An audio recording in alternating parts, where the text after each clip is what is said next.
নমস্কাৰ আপোনালোক সকলোকে জেডি নিউজৰ অন্য এটা ভিডিঅ'লৈ পোনপ্ৰথমে স্বাগতম জনাইছোঁ। আজি অসমৰ লগতে ভাৰতৰ বিভিন্ন প্ৰান্তৰ পৰা কেইবাটাও গুৰুত্বপূৰ্ণ খবৰ যুগুত কৰা হৈছে।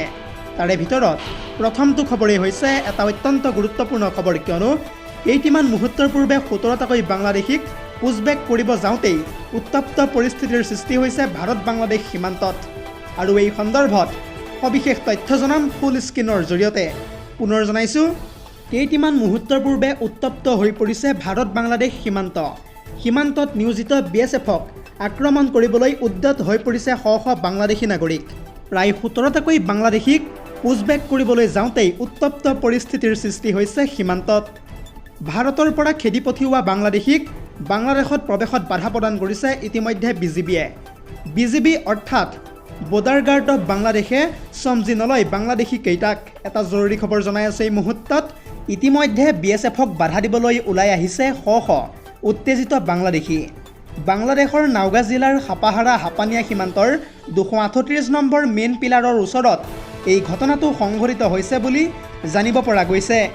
তথ্য অনুসৰি 6জনকৈ পুৰুষ, 6গৰাকী মহিলা আৰু 5টা শিশুসহ সৰ্বমুঠ 17জনীয়া দলটোক পুছবেক কৰাত বাধা প্ৰদান কৰিছে বিজিবিয়ে। প্ৰায় 19 ঘণ্টাৰ পাছত BSFে পুনৰবাৰ ওলোটাই আনিছে 17জনকৈ বাংলাদেশীক। আজিৰ আমাৰ পৰৱৰ্তী খবৰটো হৈছে আন এটা বহুতেই বেছি গুৰুত্বপূৰ্ণ খবৰ, কিয়নো ইতিমধ্যে যিহেতু ঘোষণা কৰা হৈছে অভিভাৱক মন্ত্ৰী, কোন জিলাত কোনগৰাকী মন্ত্ৰীক ইতিমধ্যে দায়িত্ব অৰ্পণ কৰা হৈছে সবিশেষ তথ্য জনাম ফুল স্ক্ৰীনৰ জৰিয়তে। পুনৰ জনাইছোঁ, ইতিমধ্যে ঘোষণা কৰা হৈছে ৰাজ্যৰ অভিভাৱক মন্ত্ৰী। কোন জিলাত কোনগৰাকী মন্ত্ৰীক দায়িত্ব অৰ্পণ কৰা হৈছে এই মুহূৰ্তত চাই লওক। তিনিচুকীয়া যোৰহাট জিলাৰ দায়িত্ব অৰ্পণ কৰা হৈছে ৰামেশ্বৰ তেলীক। লগতে কামৰূপ মেট্ৰ' আৰু ধেমাজি জিলাৰ দায়িত্ব অৰ্পণ কৰা হৈছে অতুল বৰাক। কোকৰাঝাৰ, বাক্সা, চিৰাঙৰ দায়িত্ব অৰ্পণ কৰা হৈছে চৰণ বড়োক। মৰিগাঁও, কামৰূপৰ দায়িত্ব অৰ্পণ কৰা হৈছে অজন্তা নেওগক। আনফালে বঙাইগাঁও, বৰপেটাৰ দায়িত্ব অৰ্পণ কৰা হৈছে অশ্বিনী কুমাৰ ৰায়ক। লগতে দৰং, ধুবুৰী জিলাৰ দায়িত্ব অৰ্পণ কৰা হৈছে অশোক সিংহলক। ইয়াৰ উপৰিও শিৱসাগৰ, চৰাইদেউ জিলাৰ দায়িত্ব অৰ্পণ কৰা হৈছে বিমল বৰাক। নলবাৰী, শোণিতপুৰৰ দায়িত্ব অৰ্পণ কৰা হৈছে বিশ্বজিৎ দৈমাৰীক। আনফালে তামোলপুৰ, গোৱালপাৰা জিলাৰ দায়িত্ব অৰ্পণ কৰা হৈছে জয়ন্ত মল্ল বৰুৱাক। ইয়াৰ উপৰিও শ্ৰীভূমি, হাইলাকান্দি আদি জিলাৰ দায়িত্ব অৰ্পণ কৰা হৈছে কৌশিক ৰায়ক। আৰু তাৰ সমান্তৰালকৈ দক্ষিণ শালমাৰা আৰু উত্তৰ লখিমপুৰৰ দায়িত্ব অৰ্পণ কৰা হৈছে কেশৱ মহন্তক। ডিমা হাছাও, কাছাৰৰ দায়িত্ব ইতিমধ্যে অৰ্পণ কৰা হৈছে কৃষ্ণেন্দু পালক। বজালী, ওদালগুৰি জিলাৰ দায়িত্ব অৰ্পণ কৰা হৈছে নীলিমা দেৱীক। নগাঁও, হোজাই, কাৰ্বি আংলং, পূব কাৰ্বি আংলঙত দায়িত্ব অৰ্পণ কৰা হৈছে পীযুষ হাজৰিকাক। ইয়াৰ উপৰিও বিশ্বনাথ আৰু গোৱালপাৰা জিলাৰ দায়িত্ব অৰ্পণ কৰা হৈছে ডাক্তৰ ৰণোজ পেগুক। লগতে মাজুলী আৰু ডিব্ৰুগড়ৰ দায়িত্ব অৰ্পণ কৰা হৈছে সুশান্ত বৰগোহাঁইক। দৰ্শকসকল, আৰু বহুতো গুৰুত্বপূৰ্ণ খবৰ আছে। যদিহে আপুনি এতিয়ালৈকে এই ভিডিঅ'টোত লাইক কৰা নাই তেন্তে এতিয়াই লাইক কৰি দিয়ক। আৰু এনেধৰণৰ খবৰসমূহ সদায় পাই থাকিবৰ কাৰণে চেনেলটো ছাবস্ক্ৰাইব কৰি কাষতে থকা বেল আইকনটো প্ৰেছ কৰি ৰাখিব। পৰৱৰ্তী খবৰটো হৈছে আন এটা বহুতেই বেছি গুৰুত্বপূৰ্ণ খবৰ, কিয়নো অযোধ্যাৰ ৰাম মন্দিৰৰ পৰা ইতিমধ্যে হেৰাই গ'ল কোটি কোটি টকা। ভক্তই দান কৰা ধন কাৰ পকেটলৈ গৈছে, এই সন্দৰ্ভত কিছু বিশেষ তথ্য আহি পৰিছে সবিশেষ জনাম ফুল স্ক্ৰীনৰ জৰিয়তে। পুনৰ জনাইছোঁ, ৰাম মন্দিৰৰ পৰা হেৰাল ভক্তই দান কৰা কোটি কোটি টকা। ইতিমধ্যে ৰাম মন্দিৰৰ পৰা একেবাৰে নাইকিয়া হৈছে কোটি কোটি নগদ ধন। ভক্তই দান বৰঙণি দিয়া কোটি কোটি টকা ক'ত গ'ল, এইটো বৰ্তমান সময়ত এটা ডাঙৰ প্ৰশ্ন। আৰু এই বিষয়টোক লৈ ইতিমধ্যে বিস্ফোৰক অভিযোগ উত্থাপন কৰিছে অখিলেশ যাদৱে। তথ্য অনুসৰি ৰাম মন্দিৰৰ ধন সৰাধ ঘটনাক লৈ উত্তৰ প্ৰদেশত সৃষ্টি হৈছে এক প্ৰকাৰ ৰাজনৈতিক ধুমুহা। ভগৱান ৰামৰ ভক্তৰ ধন কাৰ পকেটলৈ গৈছে উত্তৰ প্ৰদেশত। ৰাম মন্দিৰৰ পৰা কোনে কেনেকৈ চুৰি কৰিছে কোটি কোটি টকা। ৰাম মন্দিৰলৈ আগবঢ়োৱা ভক্তৰ ধনত কাৰ খেন চকু পৰিছে। আৰু বৰ্তমান সময়ত এই সম্পূৰ্ণ বিষয়টো গোপনে ৰখাৰ চেষ্টা অব্যাহত ৰাখিছে ৰাম মন্দিৰৰ ট্ৰাষ্টে। ৰাম মন্দিৰত কোনে কৰিছে ধন চুৰিৰ দৰে পাপ কাম। ভগৱান ৰামৰ ওপৰত থকা আস্থা, ভক্তি, গভীৰ বিশ্বাসক লৈ কোনে আচলতে খেলা কৰিছে ৰাম মন্দিৰত। ৰহস্যজনকভাৱে সমগ্ৰ ঘটনাক লৈ নিশ্চুপ হৈ পৰিছে বৰ্তমান সময়ত যোগী আদিত্যনাথ চৰকাৰ। পৰৱৰ্তী খবৰটো হৈছে আন এটা বহুতেই বেছি গুৰুত্বপূৰ্ণ খবৰ, কিয়নো কেইটিমান মুহূৰ্তৰ পূৰ্বে APCCৰ সভাপতি গৌৰৱ গগৈয়ে মুখ্যমন্ত্ৰী হিমন্ত বিশ্ব শৰ্মাক উদ্দেশ্যি কেইবাটাও বিস্ফোৰক মন্তব্য কৰিছে। গৌৰৱ গগৈয়ে এই সন্দৰ্ভত কি কৈছে সবিশেষ জনাম ফুল স্ক্ৰীনৰ জৰিয়তে। পুনৰ জনাইছোঁ, মূল্যবৃদ্ধি নিয়ন্ত্ৰণ কৰাৰ ক্ষেত্ৰত সম্পূৰ্ণৰূপে ব্যৰ্থ হৈ পৰিছে বিজেপি চৰকাৰ। চৰকাৰ গঠন কৰিয়েই বিফল হৈ পৰিছে এক প্ৰকাৰ মুখ্যমন্ত্ৰী হিমন্ত। বিজেপিৰ ভিতৰত এতিয়া এটাই সংস্কৃতি চলি আছে আৰু সেই সংস্কৃতিয়ে হৈছে কেৱল মাথো ক্ষমতা। কিন্তু ক্ষমতালৈ একো কাম কৰা নাই বিজেপি চৰকাৰখনে। ক্ষমতা আছে কিন্তু বিজেপিৰ কোনো নীতি নাই। বিফলতাৰ নমুনা দেখুৱাই আছে বিজেপিয়ে সমগ্ৰ ৰাজ্যবাসীক। বিজেপিৰ ভিতৰ চৰাতে এতিয়া এক প্ৰকাৰ শীতল যুদ্ধৰ আৰম্ভ হৈ গৈছে। বিজেপি জয়ৰ আঁৰত আছে বৈধ আৰু অবৈধ বহুতো ৰাস্তা। ক্ষমতা পাবলৈ বহুতো অবৈধ ৰাস্তা বাছি লৈছিল বিজেপি চৰকাৰখনে।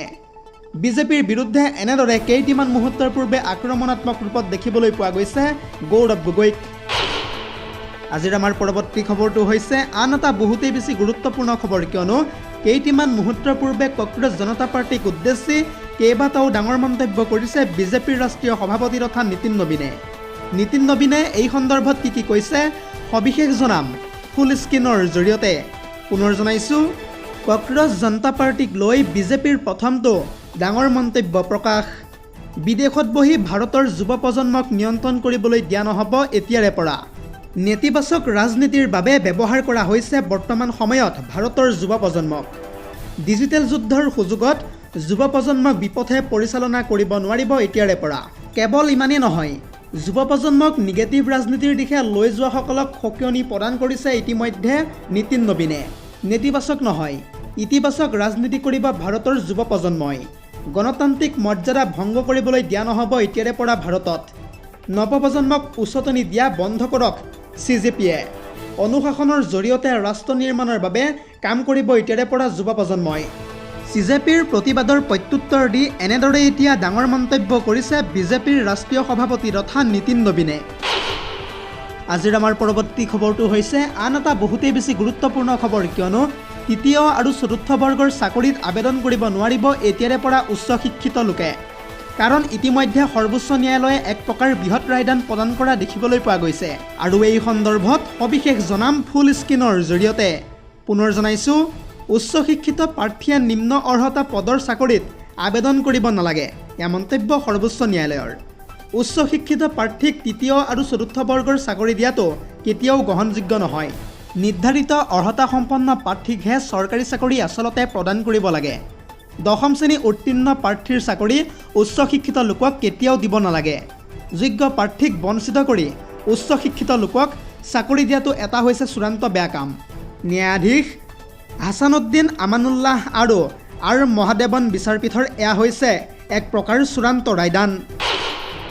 আজিৰ আমাৰ পৰৱৰ্তী খবৰটো হৈছে আন এটা বহুতেই বেছি গুৰুত্বপূৰ্ণ খবৰ, কিয়নো ঐতিহাসিক নুৰানী মছজিদত পুৱাই চলিল বুলডোজাৰ আৰু তাৰ পাছতে সমগ্ৰ ঠাইতে বন্ধ কৰি দিয়া হৈছে ইণ্টাৰনেট সেৱা। লগতে সেই ঠাইত ইতিমধ্যে হাজাৰ হাজাৰ আৰক্ষী মোতায়েন কৰা হৈছে বুলি জানিব পৰা গৈছে।